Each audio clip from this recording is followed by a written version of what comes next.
I know, I don't want to sound like your mom and dad, but I probably know your mom too, so get off yourself.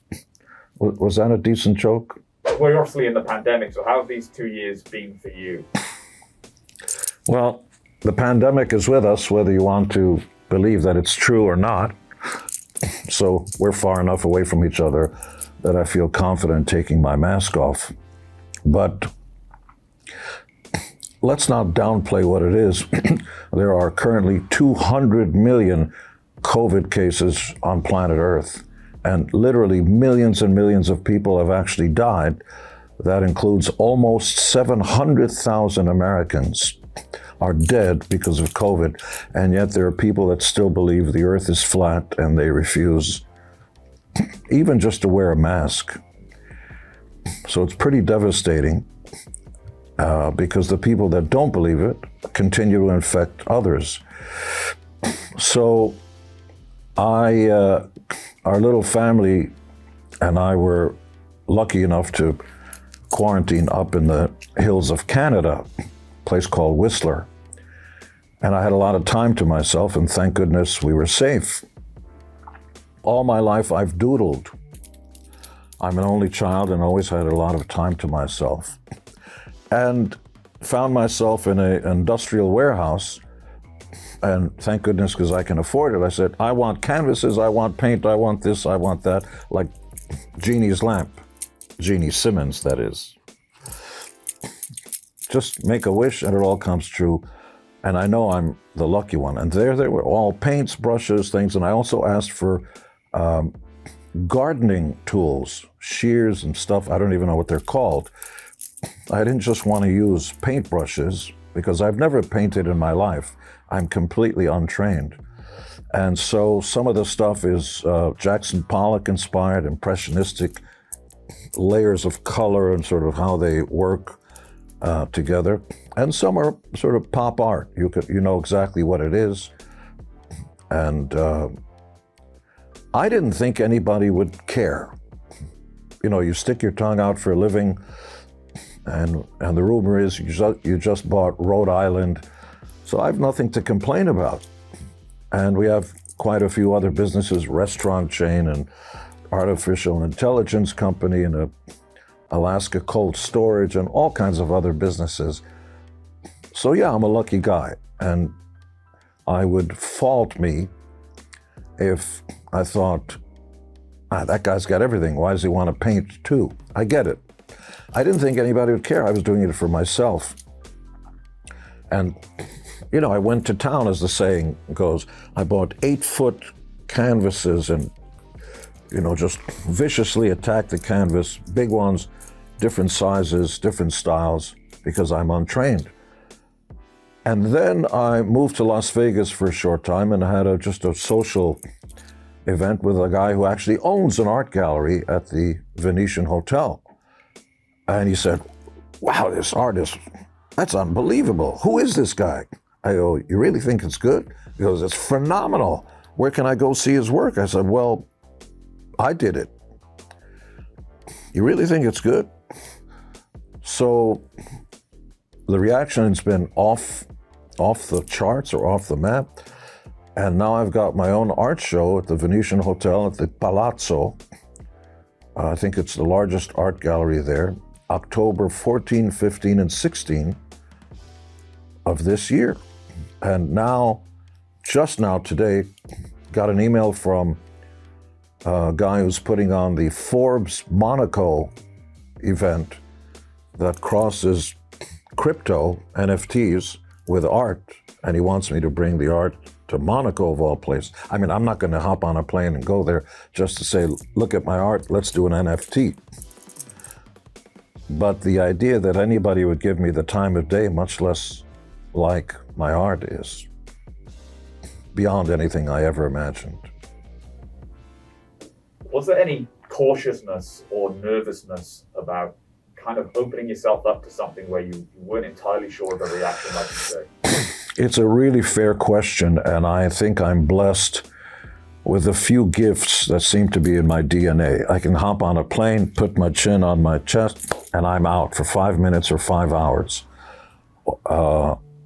I'm fearless when it comes to getting up on stage. I don't care. I mean, not everybody likes Jesus either.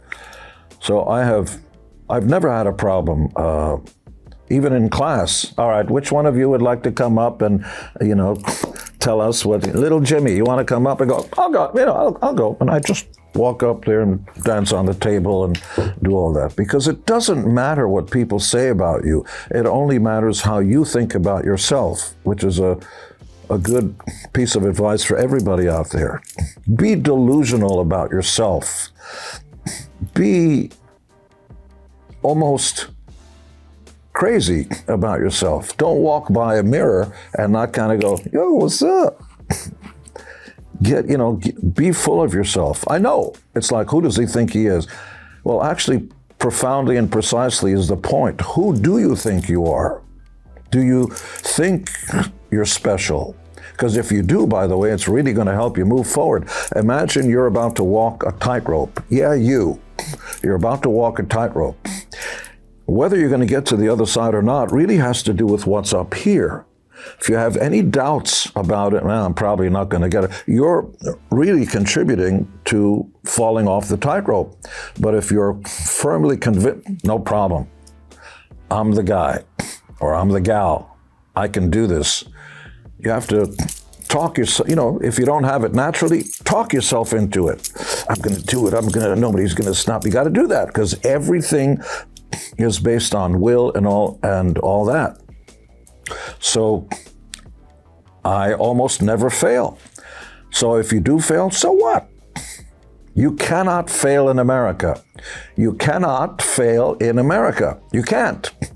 If you go bankrupt, you can declare Chapter 7 or Chapter 11, which means all debt is wiped out and you get to start again. Who made these rules? So why wouldn't you try? Why wouldn't you reach for the sky? My mother was really my moral compass and my best teacher. She was 14 years of age when she was in the concentration camps of Nazi Germany, because our family is Jewish. And just because of that, and along with 2 million Catholics and many other, quote, minorities or people who weren't wanted, the Nazis destroyed them. Gas chambers, torture, and all of that. For my mother, at 14 years of age and watching our whole family, her mother, father, brother, sister, everybody wiped out in front of her, and to tell me, her only son, her only child, that every day above ground is a good day. If you haven't been killed yet, you're in the game, go for it. And that's the best piece of advice for any idiot who gets down and out because of something they said on TikTok and schmick-schmack. Fuck you talking about? You have no idea what feeling bad or being afraid of life is all about. No idea. Oh, you should have heard what they said about me in high school. You're a moron. Wake up and smell the roses. How'd you like to be in Afghanistan right now as the Taliban are taking charge and you're female? You have no idea what it's like in the rest of the world. I've got a pimple. I can't see faces. Oh, for fuck's sake. Yeah, I'm talking to you girls. Get over it. It's not important. Nothing you think is important is important. It's not. I forgot your question because I love the sound of my own voice so much. You answered it, but there's one thing I want to segue back to the art situation where you mentioned the NFTs and the crypto. And when it comes to art, I'm involved personally in a project that Damien Hirst is doing at the moment where it's torn between an original painting or the digital version, and you have 1 year to choose between burning an original painting or destroying an NFT. And the purpose of it is which is real. What to you is art? What is it that? So when it comes to the digital and crypto, does that world have any less value to you than a canvas? Those mixed medium artworks that you create. How do you see that world? Do you value them the same? Is creating the art? The real and profoundly accurate and true answer to anybody says, what is it this important? Is that the value? Is we all work for them. We all work for you. The artist doesn't dictate anything. The politician doesn't. Even the Pope dictates nothing. We all buckle our knees to the masses, to the people, of the people, for the people, by the people. That's a genius piece of legislation that at least the white Europeans did when they founded this United States of America, this messy but glorious thing. So it doesn't matter if the artists think, well, canvas is the only important thing, or the crypto fan, the NFTs, and because there's an entirely different culture. I'm deep into it, by the way. It doesn't matter what our intention is, it only matters what the people say. So if the people say, I prefer the art, there's more value, like a Beeple piece of NFT, crypto art that was created that sold for $69 million, which rivals Rembrandt, Van Gogh, which is how you say Van Gogh, way up there in terms of value. He never really had value before, relatively speaking. If that's what people perceive as value, that's what it is. How do you put a value on a banana that is taped to a wall and somebody offers $100,000 for it? It's not the end of the story, kiddies. Somebody walks by and thought it was just a banana, so he untaped it, ate the banana and taped it back up. That banana peel was also sold. Art is subjective, which is a big word like gymnasium. It sort of means it is what it is. If people want to pay for it, what, is it all about money? Yes, it is, moron. Yes, it is. Even God passes the hat around. That's how you evaluate, at least for now. Maybe the value's not going to be here for now. Maybe time's got to come on before the value comes up. But how else do you value something without money? That painting, that's priceless. You can't put a price on it. Well, yeah, it's money or crypto. So you say about, the inspirations, you have Warhol. Well, hold on. Sorry to interrupt you, but I prefer to hear myself talk. See, be delusional about yourself. Andy Warhol, I knew the gentleman. We used to, as they say, hang. Lots of people in that industry, art, fashion, dance, actors, musicians, would go to a mythical place called Studio 54. Before most of you were born, it was a watering hole, a place where if you were gay, straight, LBG, Jewish, Black, anything you want, everybody gathered together and forget about the problems of the racist and judgmental world. Everybody gathered there and had a wonderful time all together. Sort of a microcosm of humanity with music and lights and all the beautiful people. Cool. So I was in a relationship with a wonderful female, iconic television recording star and so on. And we'd go around to these places because it was fun. Ran into Warhol, Andy Warhol. And later on, found myself in the studio where he was creating his art. Andy Warhol, it bears noting, was never trained, didn't have expertise on pretty much anything. He was just a kid from a small town, very conservative, where the people in that town had problems with his sexuality. So he was a very, very shy, just a sweet, kind soul, non-judgmental, and he was fascinated by people. So he used to take his SX70, a Kodak, where the photos would come out right away because he was more interested in other people than himself. And then he started painting. He took photos and painted and started a magazine called Interview Magazine. I mean, he was a groundbreaking guy, totally untrained. Created the Velvet Underground, had his own label, made films and stuff, and yet he himself didn't do it. I never saw him pick up a paintbrush and do it. He was more like a director with other people saying, can you put some more red on there and stuff like that. And it was a life-altering experience because we all think the definition of something is this, and there are no variations. And in art, it could be anything. So a lot of the art that you folks see out there, other than the Renaissance, which is how it's pronounced, where the artist actually used the paintbrush and the paint, and only they touched the art. Michelangelo really did David out of that piece of rock all by himself. There were no helpers. Later on, artists used, other people. Give me a little more of this, a little more of that, like a director on a film. So modern day, I'm untrained. I'm not Andy Warhol. I couldn't shine his shoes. But I have a decidedly different point of view about my art. I never thought of it as art. I thought of it as, gee, I'm in a pandemic and I want to express myself without anybody looking. So I was doing it for me. I didn't care if it was going to sell or anything. Thank goodness I make a living. So, as a statement of fact, not a single human being, past, present, or future, is ever going to touch my canvases. It's going to be my paintbrushes, my gardening tools. I can use a sharpened pencil just because I like the way it dips into the art. Or even my finger. I can stick my finger in there and just do it because I don't know any of the rules. You can think of me as that little kid who's just growing his first tooth, who's in a bathtub and who shits in the bathtub. What do you do with that shit? Of course, you pick a handful and start messing around on the wall with it. That's the most honest and that's honest art. That little putz is expressing himself just cause, without anybody thinking about it. And that's when you get, doesn't matter what the market is, or you don't even think of it as art. We're human beings. So you can take the point of view, our bodies are art. That's right. Dancers do that. You can contort yourself, you can focus on films, take photos of it, do art.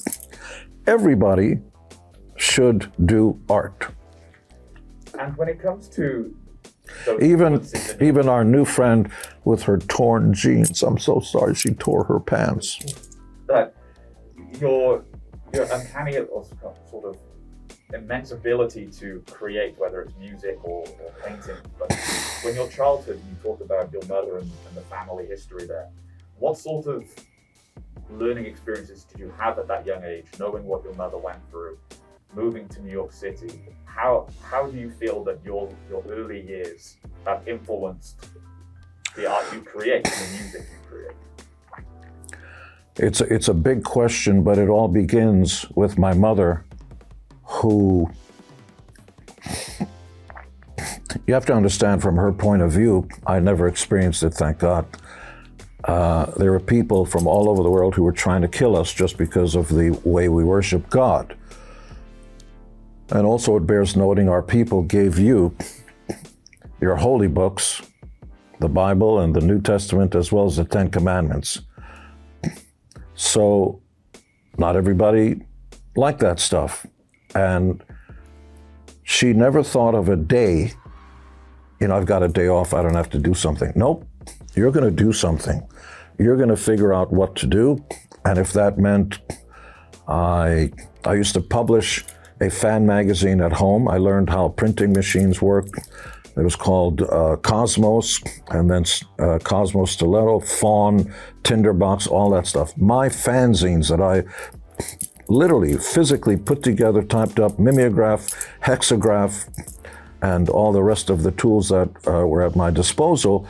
They're in a time capsule in the University of Wyoming as an example of press, unedited, and have nothing to do, just people press, which is where American press started from. And so I did that. Then when I grew up, I published my own magazine called Gene Simmons' Tongue, which Hefner was our first cover. We had everybody on the cover. I had my own record label, just a lot of stuff. But I have to say, I'm unqualified for almost anything I do. I can't read or write music, but neither could Lennon, McCartney, and Hendrix. But they wrote a few songs. I'm not them. But Kiss has done very well. We're approaching 50 years, and boy, do I look good. And we're still out there. Write a few songs. The idea of qualification is highly overrated. I can't cook, but I'm a partner in a restaurant chain. We have 2 at LAX. They're all across America. So the businesses I'm a partner in, I'm highly unqualified. The person who knows most about baseball, the RBIs and the cross midi hush and stuff, may still live in his mother's basement. So the idea of knowledge in and of itself doesn't mean a lot. It only means what you do with it. It's the application. When I can drive my truck, never had an accident, everything, and it serves me well. If you lift the hood and start talking to me about how the engine works, I don't care. I'd rather pay somebody some money to do that because my time is more valuable than learning if the carburetor and the schmarburetor talk to each other. You can't get rich doing that. I like being rich.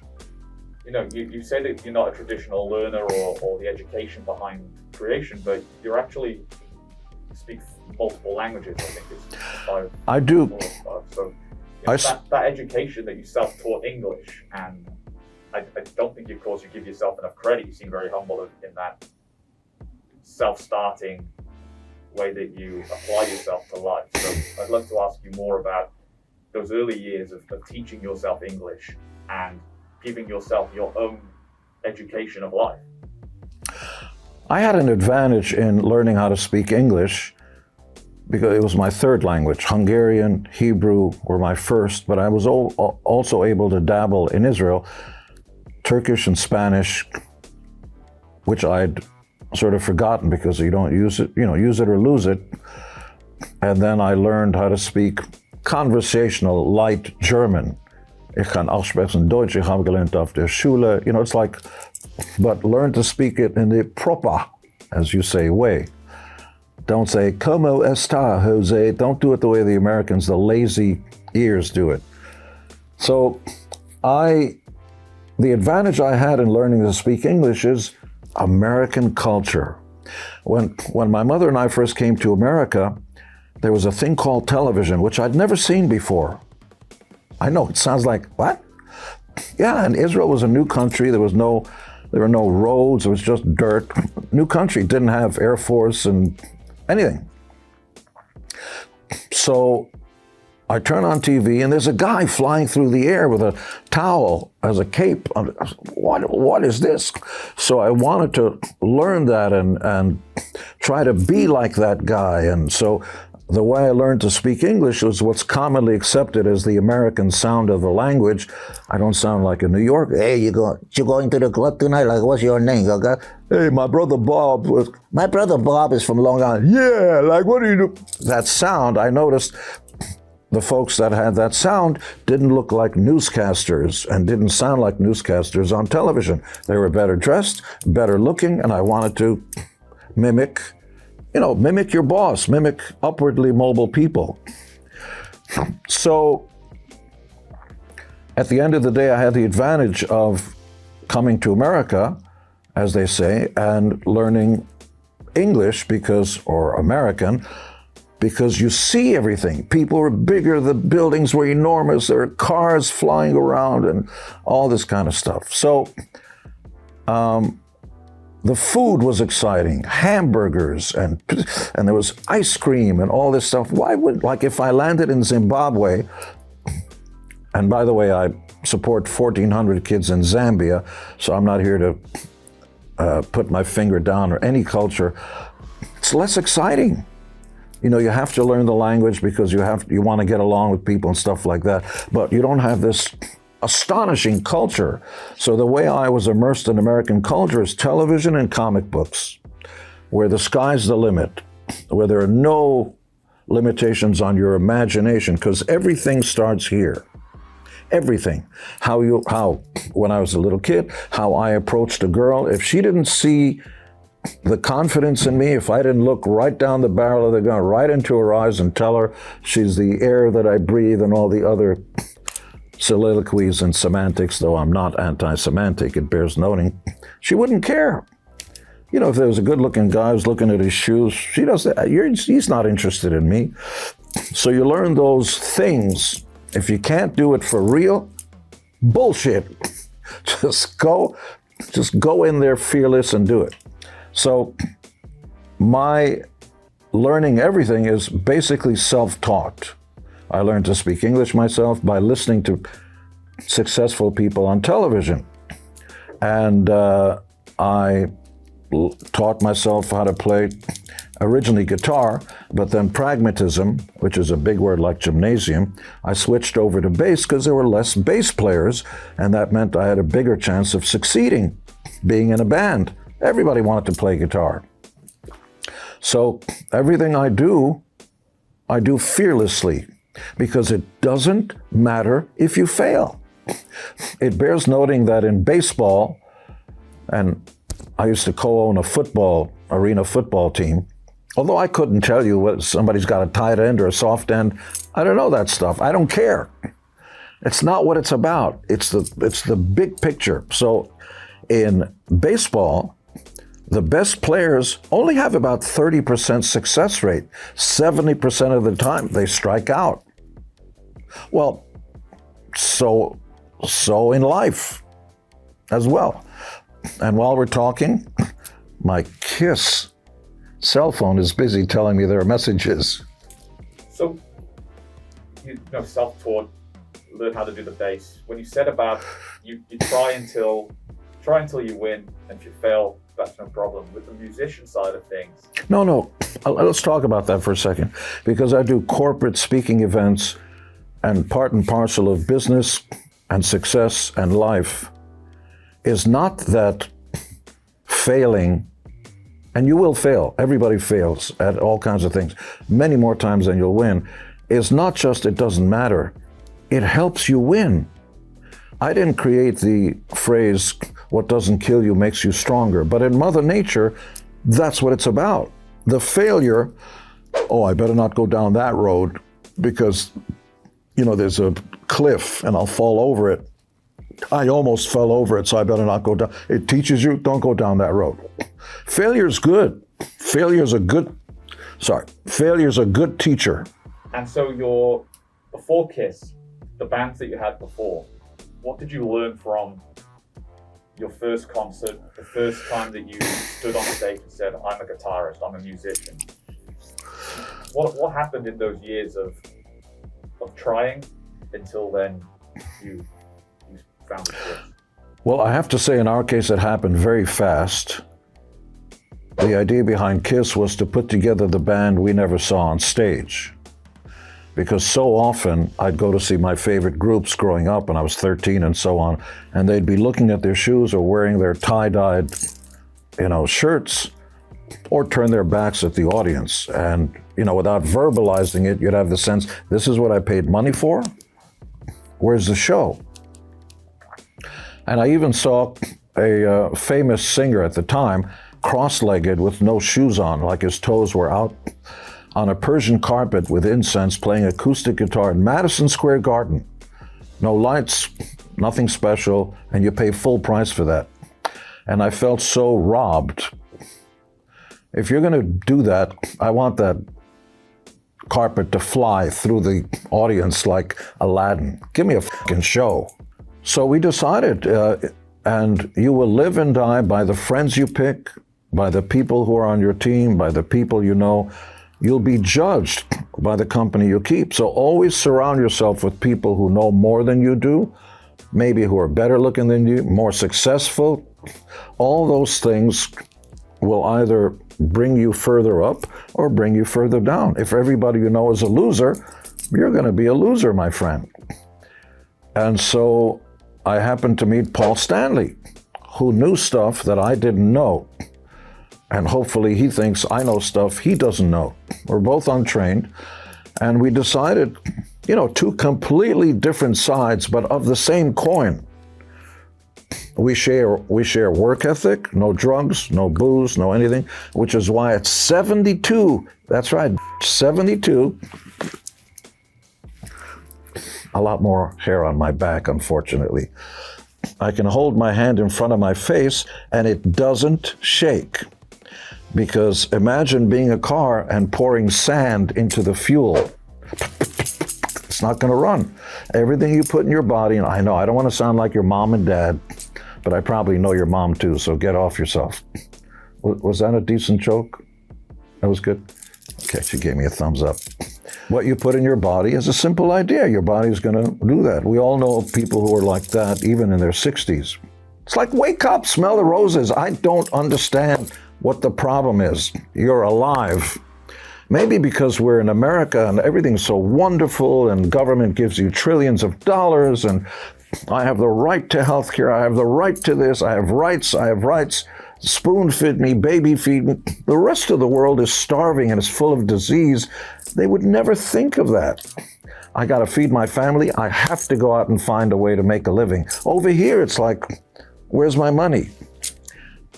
What would you say about your age and still performing? There was a quote that I read Mick Jagger say when he was, this would have been 40 years ago, and he said if he's still singing Satisfaction at 45, he'd rather be dead. And obviously he's still singing that at every single tour. So for you, is there a part of your music legacy where you say about you feel robbed if you go to a show and the band aren't giving you the full experience? How do you feel as the performer performing songs that you may have grown tired of? Do you get tired of them? And what sort of pressure do you feel on performing, as you say there? First of all, there is something called the folly of youth. We all used to think we knew what we were talking about when we didn't. We'd all be talking through our ass. The younger you are, the stupider you are, because you think you know everything. You don't. That's yours truly included. I never imagined what it would be like to be 72, and I'm about to turn 72, and still have great health, be in great shape, get up there, blah, blah, blah. We are the hardest working band in show business, period. I love Jagger, respect and admire him, but you know and I know that, and ladies will tell you that, if you wear 7, 8-inch platform heels for 2 hours and carry 40 pounds of additional armor, studs, weight, have to spit fire, fly through the air and stuff, poor Mick would pass out in a half hour. That goes for Bono and Shmano and everybody else who I respect and admire. The physicality of what we do is decidedly different than, I wish I was Keith. You strum your guitar, iconic songwriter, the riff in Satisfaction, all that. But you could wear a comfortable pair of sneakers like I'm wearing now and a t-shirt and never break a sweat. Sure, you could play into your 80s or 70s, later 70s. We can't do that. So we're doing the last go around now. If you have a surfboard and you're a surfer, wait for that tsunami and go out on top. Don't wait for the baby waves to come. I remember when that guy, when they were king. Don't wait for fat, bloated Elvis naked on a bathroom floor. Don't wait for that. Quit while you're Elvis. Dignity. Marilyn Monroe, unfortunately, sadly, passed away at a very young age, but she will iconically and forever be beautiful and timeless. Quit while you're ahead. Do the smart thing and have other interests, do other things. So we're quitting while the getting's good. Dignity, self-respect, and respect for the fans. Because remember, when we introduce ourselves delusionally, we actually laid down the gauntlet and said, you wanted the best, you got the best, the hottest band in the world, Kiss. Those words mean something, and I sincerely hope and pray that the very last show we will be doing in the next 2 years or so, those words will still be true. Because how pathetic would it be if we're playing in a club? You wanted the best? Well, once a time, they were pretty good. Okay, now here they are, Kiss. You don't want that. So the roller coaster of Kiss's success has been incredible. The live album that really propelled that mania to still performing and still being so iconic today. The Rock Hall of Fame obviously is such a huge moment for you, and you're very outspoken about the bands that don't get recognized. How is the critics versus accolades versus fan adulation? How do you compartmentalize those factors of being a performer? The critics, the fans, the public recognition, success, and awards. Well, I'm going to try to be as kind as I can. Being in a rock band or being a musician is not the highest form of life on earth. Teachers, firemen, our military, you know, they really dedicate their lives and their ethics and they train. There's an awful lot of training to being a teacher in the military, fire, and so on. You become qualified because of your training. This is as much training as I had. And that includes everybody. You just pick up an instrument and start to bang, bang, bang, bang, bang. And if you're lucky, you hit the lottery. So we're probably the most unqualified people who hit the jackpot. I mean, you watch American Idol and X Factor and all the other singing shows. So how did you win? Well, I sing in my shower. That's it. No, they don't know about music theory or schools and all that. And that's okay too. I just wanted to tell everybody to really appreciate what they've got. And I'm going to hone my question in so you can ask the question a little shorter, and I'll hone in exactly that because there's an important point. So how do you separate and accept personally? And here's the answer to that. This thing that we do was never called music. It really isn't. It was always called music business. The business part was not supposed to be sexy or, you guys just do it for the money. Well, that's not true, but if it was just for the money, what's wrong with that? The guy that goes and digs ditches for a living doesn't like the job, but he only does it for the money so he can bring the money back to feed his family. This civilization is built by people who work really hard just for the paycheck, not just because they love the job. How lucky and blessed are we, you too, and the lady with the torn jeans, that you can get paid for something that you love doing. So you're blessed because there are not many of us like that. But don't kid yourself. Life is business and business is life. And if you don't take care of business, you're going to be asking the next person in line, would you like some fries with that? And by the way, that's okay too. So I've been criticized, but not everybody likes Jesus either. I think I'm in good company. Don't, and boy, is that going to get me a headline. I can just see it now in the southern states. He said, I'm in good company like you. Oh, get off. Get a fucking hobby. Wake up. No, wait. I do this because I'm a lucky guy and blessed, and I love doing it. And I love getting paid. I own the money bag logo with the $sign in the bag. I own that trademark for 28 years. I know the style is to rip your jeans and walk around like that. I won't do that. That's like, look, I'm really not as well off as I am. Bullshit. I'm really well off. These jeans, I don't even know what they call them. I'm sure they're over $1,000. I worked for every penny of it. I deserve it. We Americans have this kind of guilt thing about that. I don't drive a Rolls, but I would have no problem. I used to have one. I'd have no problem buying a Rolls Royce because I earned it. And everybody who points fingers, has a problem with their own. Don't look at my plate, look at your own plate, roll up your sleeves, go out and work hard. America's doors are wide open.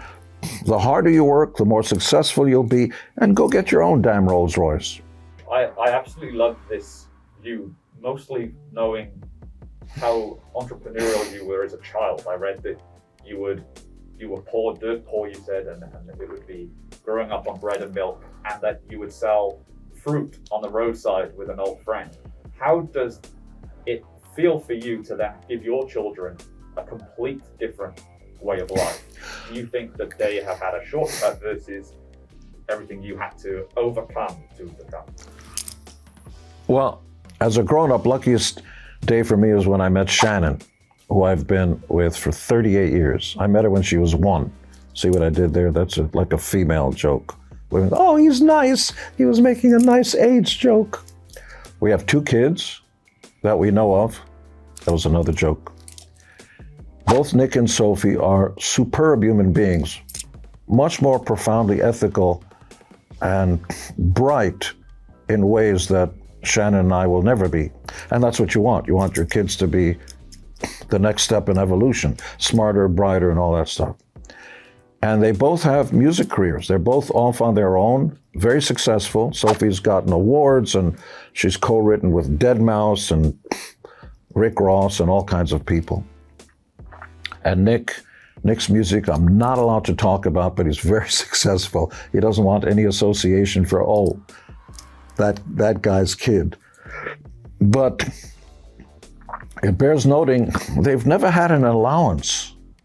This idea that you give your kids money every week for nothing is insanity. For what? Imagine when they get to be 18 or 20 years old, their hand is still out there. Who's going to give me money for doing nothing? So you had chores. You mow the lawn or you do the thing, here's 50 cents. Learn the value. And I told them, written down actually, it's a kind of a contract between us. If I catch you doing bad stuff to society, rob, stealing, all that stuff, hurting people, or if you decide on your own to start using crack and all this kind of stuff, you'll never see a penny. Simple idea. And if I can, under the legal system, I will set up a situation where you'll be hauled off to a desert camp where you have to get up every day and work or you don't eat. They exist. Tough love is the only love. When I was a kid, if I misbehaved, my mother would haul back, lock her arms, and just smack me till it hurt all the way to my toes. And that brought the attention of it. Nowadays, you can't hit your kids. But strict no means no. And that's unfortunately no longer the case. Tough love. Moms and dads need to step up and be parents and not friends, and don't negotiate with your kids. They haven't even learned how to wipe their asses, much less understand what they're doing. They will falter and they need you for guidance. So Nick and Sophie are so much better human beings, or at least that I will ever be. I remember stepping out of, we have a comfortable house, a few of them, okay? And I was coming out of a sunshiny day, and there was a line of ants going to eat some dead locust or something. And I wasn't watching where I was going, and I almost stepped on the line of ants. And my son ran over and grabbed me with both arms and pulled me off. Wow, what happened? What happened? Dad, look down. I'm going, I'm sorry. Yeah, that's good. That's a good sign. And you speak about your loving wife and how many years you've been together, but you're more recently married than for most people would say. That was later on in the stage of your relationship. Of course. What was the deciding moment of you've been together for maybe 25 years or so, and then you say you're very kind. Now let me tell you exactly the way it is. The truth, the whole truth, and nothing but the truth. I grew up as an only child. My father left us when I was about 6 or 7 years old, and my perception of marriage and men was forever changed, let's say. I didn't want to become my father, abandoning the family. So I promised myself I'd never do that. On the other hand, I was scared to death of having kids and responsibility or getting married. I'm in a band. Imagine being on a diet and living in a bakery where you can smell the cake. I was an asshole for decades. Every city we'd go in, I don't want to go into the bad jokes, but if it moved, you're looking at it. You can argue that it's the nature of man that we manufacture hundreds of millions of sperm every day. We don't take Tuesdays off, so either it's a mistake in our creation, or I'll do the joke, we're just doing the Lord's work, spread thy seed. I know. But I was an asshole for the longest time, while Shannon and I were together. And she gave us 2 kids. I didn't work for it. She had to carry both kids for 8 months and stuff, and literally raise them. Nick, in particular, had a perfect attendance record for the first 5 years. They gave him an award. He'd come in sick, he wouldn't go in every day. And men are stupid. We're much dumber than women. Arrogant, self-obsessed. Where are you going? Where am I going? Who's asking? We want that. If you take a look at the simple story, we're raised by our mothers and our fathers, but mostly by our mothers. And as soon as you're old enough to go solo, another woman comes into your life and tells you what to do. So you have that pullback like, hey, I'm free. What are you, my mother? That's a phrase we've all heard. But we're stupid enough not to understand that women are smarter than we are. They understand what life is all about. They make life. They make children. Often it's better for you to just shut your pie hole and listen more because women know more. So I know they think I'm saying this for effect. Been there, done that. And when I turned 62 or so, we were shooting our TV show. We used to have a reality show called Gene Simmons' Family Jewels. 167 episodes in 8 years, as a matter of fact. And we were in Belize, Belize it or not. And I remember being on a wharf or something. There's water, and they're filming some kind of thing. And I remember dropping to my knees and begging Shannon to marry me. She didn't wanna. I put up with a lot of crap, and why are you ready to? But the fact that she stuck by my sorry ass for decades and decades and decades either makes her the angel of all time, or as some of her friends are saying, what? Couldn't you take a hint the first year? Yeah, because if I was Shannon, I would drop my sorry ass the very first year. But how amazing she is, well, what can I say? She's so smart that this ring, I don't know if you can do a close-up, we'll do a close-up later, is actually too small for my finger, and I literally cannot take it off. There's a wound. You cannot take this off. I shower with it, I poop with it, I sleep with it. It's not going anywhere. Smart girl. Did I answer your question? Perfect. Yeah, you're very kind, but let's call her for what it is. Even Jesus hung out with a prostitute. It's just the nature of the beast. Do you know the reference I'm talking about? I've not heard that before. Mary Magdalene? I'm aware of that one, yeah. Prostitute. Oh, you don't know that story? I am aware of Mary Magdalene, yes. I've got that one.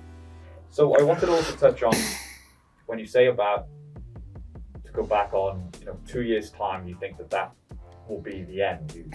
You a never say never guy, or is that something that is definitive that you will stand by, that once you're done, there's no amount of fan funding or money that could be thrown at you to change your mind?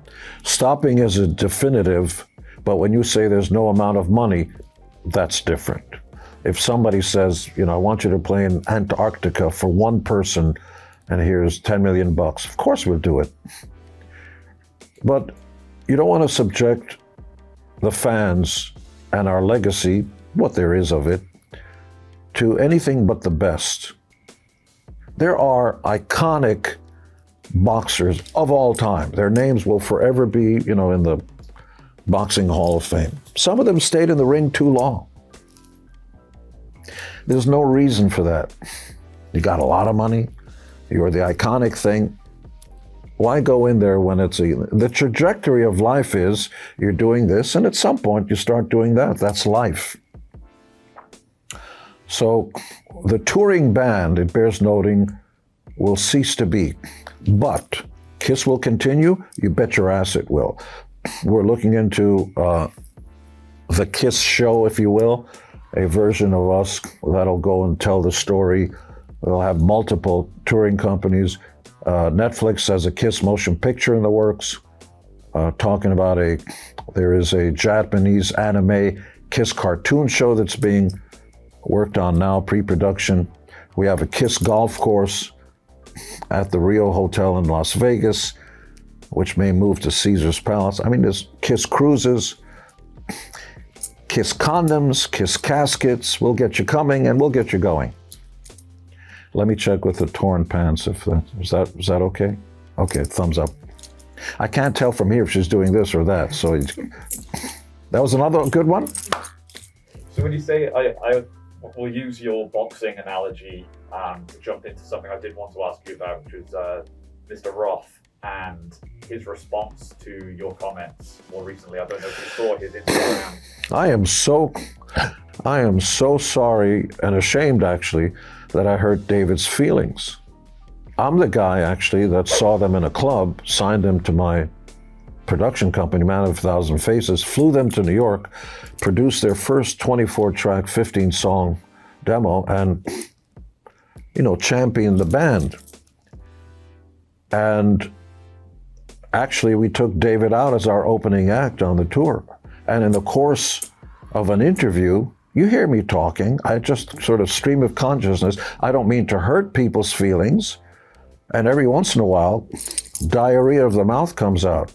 I read that quote, and somehow the way they put it together, I think I said something like, nobody touched David in his prime.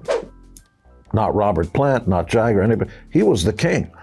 And then somehow there was a segue to, Elvis bloated on the ground and, fat and naked, and I don't want to see that. I wasn't talking about David, but that doesn't matter. What matters is I hurt David's feelings, and that's more important than the intent. So I sincerely apologize for that. I didn't mean to hurt his feelings. It reminds me of the guy that gets out of a truck and says, hey, I'm sorry, buddy, I didn't mean to run you over. But what the fuck is the difference? You've been run over. So. Do you think possibly, and pure speculation on my part, that his upset may have been because of how highly he regards you and values your, like you say, you signed up all those demos. You were the driving force behind it before he was a rock star, before he was who he is. But you found that. Do you think that because of how admired and respected you are, that could? Nah, I don't think anybody gives two shits about what I think, and that's the way it should be. Treat everybody sort of on an equal plane. This is going to get me in trouble too. Even the Pope poops every day. There's kind of the humanity of it all. I'm not better than you, you're not better than me and everything. And feelings, that includes the Pope, who's a good guy and everything. Feelings are human, and anybody can hurt your feelings. I mean, you can be the king of anything, and a kid can come over and say, you stink in front of everybody else, and it could hurt your feelings. So for that, I'm really sorry about it. I never meant to hurt his feelings, but in the way the words came out, I could see where that was the impression, not my intention. Are there any relationships that, you look at, say, Axl Rose and Slash and how well documented that has been, that yet they could still stand next to each other for 2.5 hours? I didn't hear the beginning of that. What did you say? So, are there any feuds or relationships that you once had that aren't so strong anymore? If so, would you care to share any of those examples? And how do you feel about your peers? Are there people that you especially respect versus those you can't quite believe they still sell tickets? You're very good, actually. You should be a politician, because the way you do that leaves the breadcrumbs there so the little mouse can follow them to where you want to go. Well done.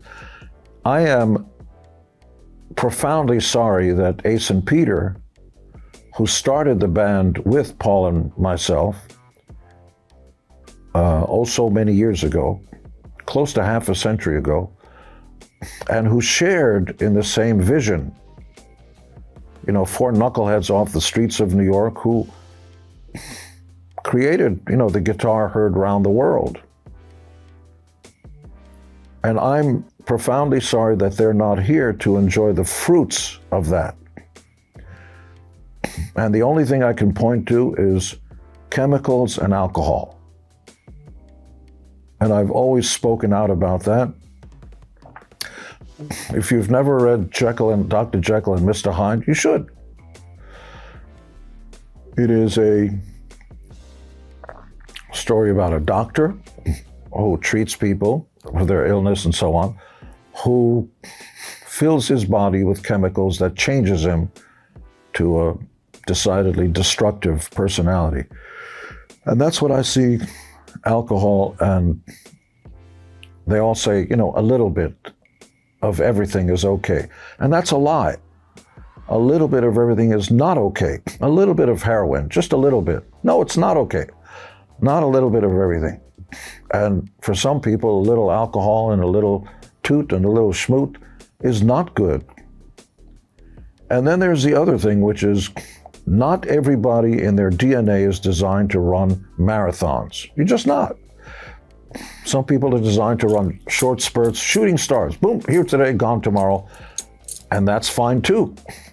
But if you're in a marathon, you want to have the right people on the team. And like a car, I'm sorry to dehumanize it, if you get a flat tire, you have a choice. Leave the car there to rot, or change the tire and continue on with more energy and more rigor on your journey. So we tried stopping the band. We had a farewell tour because we thought, well, without the original members, it's not Kiss. But then, hold on a second.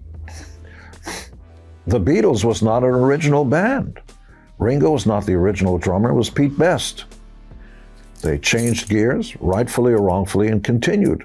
And if you look around at any band that's been around a long time, you'd be shocked at how almost every single one of them changed members. I think ACDC's up to 21, 22 different lineups, and I don't know if you like Whitesnake or something, they're up to 24, something like that. And the Stones, God bless them, I don't know how many lineups there have been. And maybe the story about bands is that the band is and should be bigger than anyone in it, like a football team. The philosophy and can you deliver the goods? I don't care who's in it. So when I first started, there was a band called Genesis, and it had Peter Gabriel as the lead singer. You can't get rid of lead singers, they're the whole band. Well, they took the drummer and stuck him in the front, and they became a stadium band, much bigger. ACDC without Bon Scott would never get. Well, it's not true. You change lead singers, and you can change anybody. Anybody. No one is irreplaceable. That's a double negative because I taught 6th grade. It means everyone is replaceable.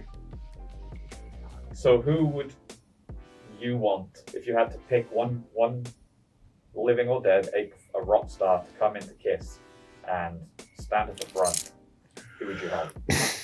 Well, both Paul and I share in the vision, which is we prefer brand new, never before, unknown, 4 young, unknown guys.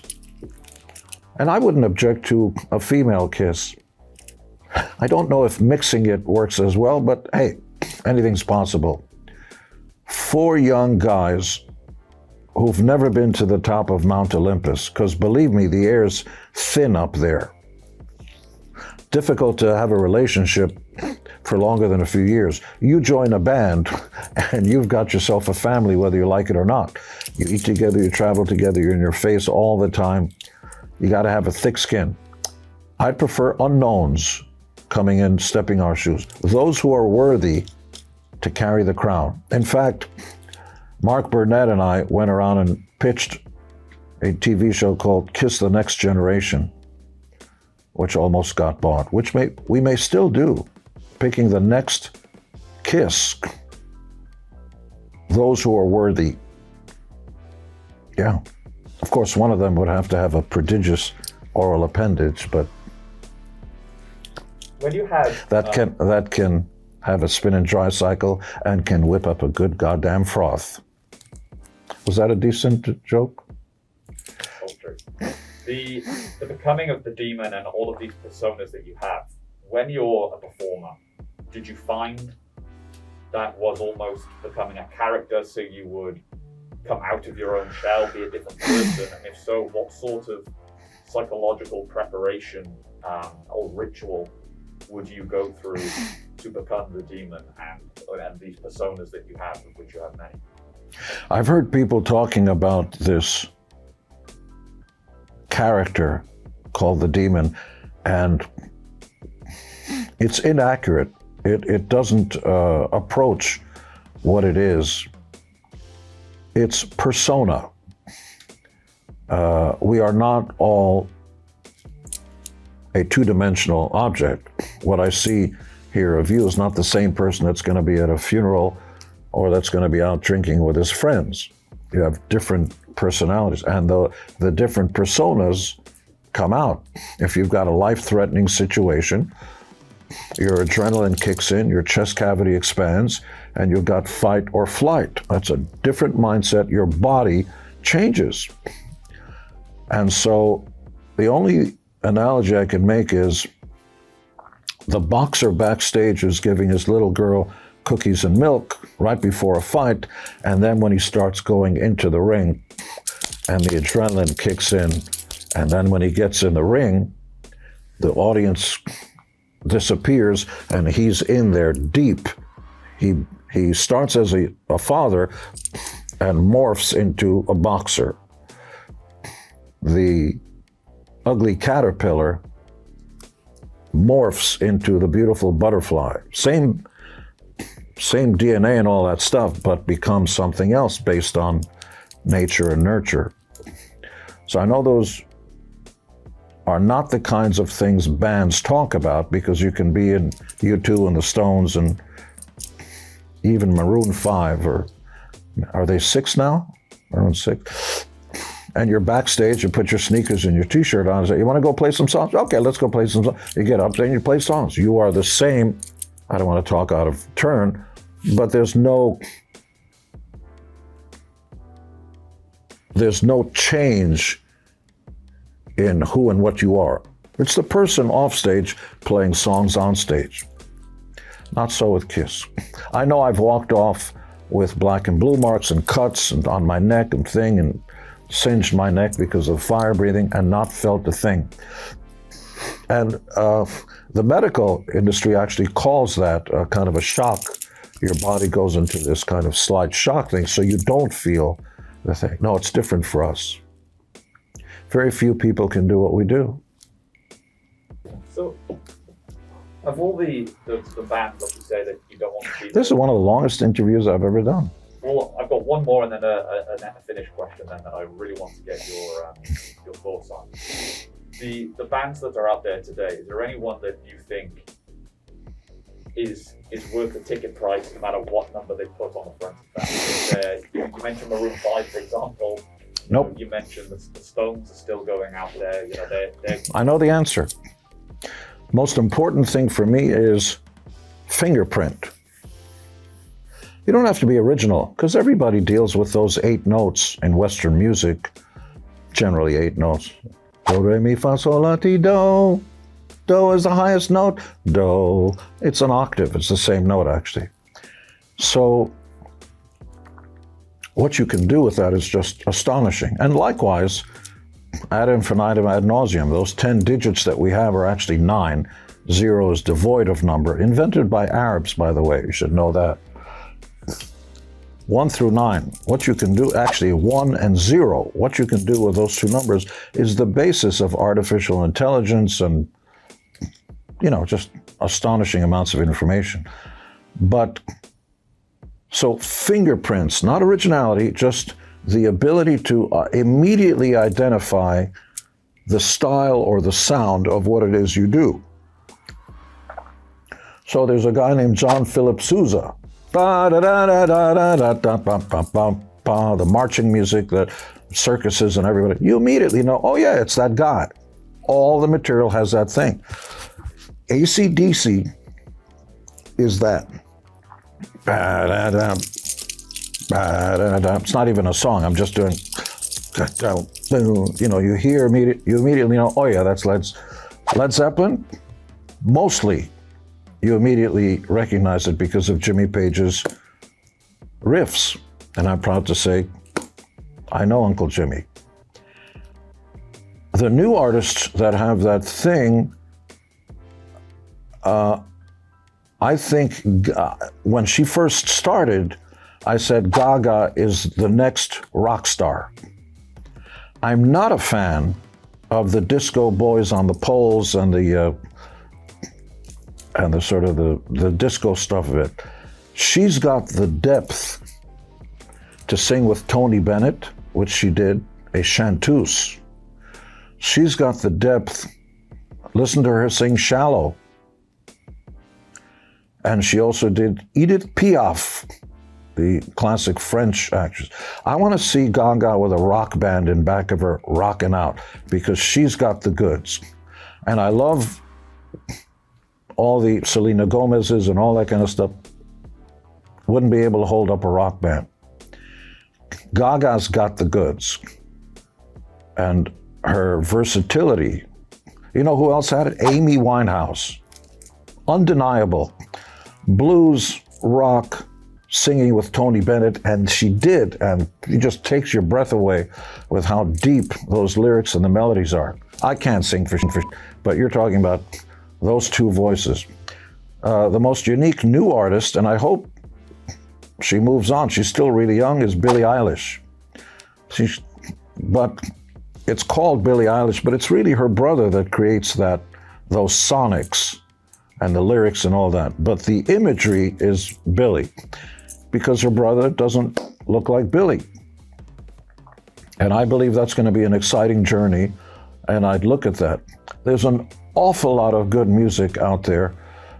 I love what Bruno Mars is doing with his Silk, I forgot the second, Silk something. The authentic tip of the hat to R&B, the glory days of James Brown and Motown and all that. Just fantastic, that entire record. But by and large, new artists will never have the chance that we got, because record companies would give us millions of dollars, once we got successful, as an advance, non-recoupable, with a royalty system and all that. And so we didn't have to work day jobs. Now, if you're a new band, you can't make a living, because all the freckle-faced college kids, who, by the way, hate me, because what I'm saying is it's robbery. You are robbing by downloading and file sharing that music. Doesn't affect me. Our band came before, when there was a real business. But the new artists, you're breaking my heart. It's like new babies being born without being able to have food. You're taking food from their mouths, so they have to go work for a living and not have enough time for their art. Who killed the music business? The fans did. Not a foreign power, not aliens. The fans killed it. And who do I blame? The record companies for not suing that first putz who dared break into the hen house and steal some eggs and a chicken for free. As soon as you let that first fox into that hen house to take some eggs without paying for it, the rest of the foxes come along. Likewise, cockroaches, you allow one into the kitchen, you squash that first one, the rest of them are going to go, uh-oh, gotta watch out. So Pandora's box has been opened. There are hundreds of millions of fans around the world that are trained here not to pay for music. So what does that do for new bands? It kills them. Let's play a game for those of you that hate me even more than I hate myself. See, that was a deep, deep thing. From 1958 until 1988, that's 30 years. Let's see. I got Elvis Presley, the Beatles, the Stones, Jimi Hendrix, on and on and on. I've got, in disco, I got Madonna. You have Motown. And the heavy stuff, you have Metallica and Maiden and ACDC. If you want to put Kiss in there, that's fine. Prince, David Bowie. I mean, really deep. U2, 30 years. From 1988 until today, which is more than 30 years, who's the new Beatles? Who? Foo Fighters? And I love them. And Dave Grohl's fantastic. But we all know if Dave walked down the street, you'd walk over, hey, Dave, how you do? If the rest of the band walked down, you don't know. No. And by the way, the Foos are 20 plus years old. There ain't no Beatles, there ain't no Elvis. Around the same time that Napster first started giving away. When you take away the value of something, it becomes, by definition, worthless. Imagine being a farmer, and you grow, you sell eggs and chickens. That's what you do. And that first little cute fox comes in and steals an egg, and the farmer's going to try to shoot the fox because, hey, you're stealing my living. And the wife says, don't, kid, it's so cute. That cute little fox takes the egg back to where all the foxes are. Hey, we got a sucker over here. Let's go get some chickens and eggs. Before you know it, there are no chickens, no eggs. Farmer's out of business. The trucks that drove the farmer's stuff to market are out of business because they don't have stuff. The supermarkets that sold the stuff are out of business. Everybody's out of business because that first putz, that first little hole in the Titanic sank the whole ship. It's scarily similar to magazines and online news stories. So I'll leave you with one question that I'm more fascinated by whenever I talk to people, and certainly no one as more interesting as you, is you've done, like you say, you're here to talk about your art, your music, your family, your children, your wife, all of these amazing parts. When the time ever comes, of course it will, but what do you want, or how would you want your obituary to read? What would Gene Simmons' obituary say? You mean on the tombstone? On the tombstone, sorry, an epigraph then maybe. Thank you and good night. What else? Tremendous. You could be cocky and say, been there, done that, all those other things, but I'm so profoundly grateful to America to allow a first-generation legal immigrant, because there is a difference, to ascend the ladder of success. I will say in all honesty that I would really understand it if I had an opportunity for some advancement, and natives, American Indians first, of course, would say, hey, listen, my family's been here for 500 years or 300 years. We get first dibs at an opportunity. You just got here. Get to the back of the line. I would understand that. That's perfectly fair, because this civilization, flight, skyscrapers, MTV, highways, it was built by people who were here way before my mother and I came here. But no, the magic of America is if you're willing to work for it, the doors are wide open and you have equal opportunity. Yeah. The world is not fond of Jews, but I'm Jewish and I've done very well. The world is not fond of African Americans. There's lots of racism to go around. And it'll take time, but that'll get fixed too. But we had an African American president 2 terms. Will there be a female president? You bet your ass, count on it. The magic of America is, despite its scabs and shortcomings and wounds and racism, it will overcome that. Yes, even the anti-vaxxers and anti-maxxers, soon they won't be able to fly or go into a restaurant. We win.